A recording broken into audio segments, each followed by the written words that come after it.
I think I would, you know, if that person came to me, I would, first of all, try and explore the meaning of what they're afraid of.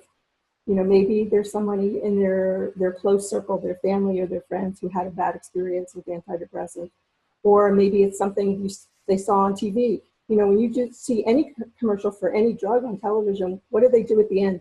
They read you, you know, 150 different side effects. By the way, if you take this, this will happen, this will happen, this will, like that cartoon.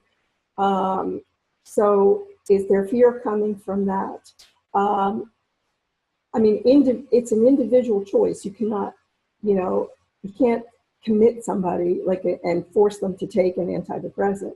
But you explain what the risks are of taking it, and then you explain what the benefits are.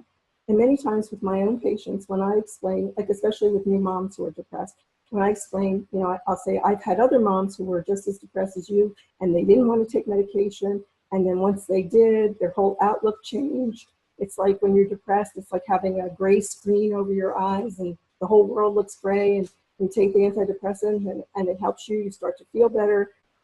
It's not a lifetime sentence. But if you had a chemical, I use this example all the time and it seems to work. If you had, let's say, there's no difference in depression than, let's say, diabetes, right? If you had diabetes and you had to take insulin every single day for the rest of your life to stay alive, even though it's not the greatest thing in the world, you're still alive, you feel better.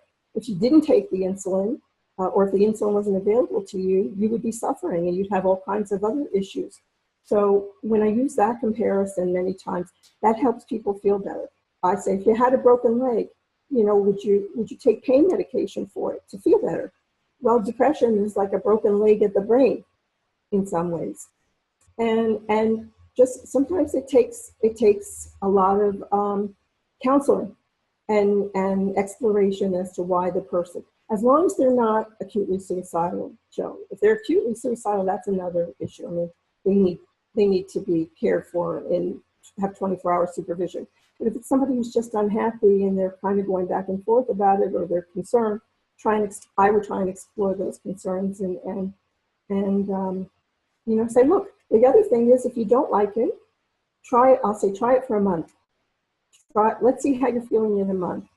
And I've told some patients who've been on 20 different antidepressants, no joke, I've said to them, look, you know, thank goodness there's so many of them. Maybe 20 didn't help you, but number 21 is going to be the right one.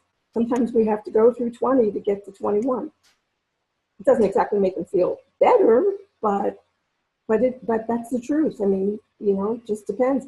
That right med for the right symptoms, the right biochemical imbalance. Sometimes I knew people who didn't respond at all to tricyclics, and they were miserable and depressed until Prozac came out.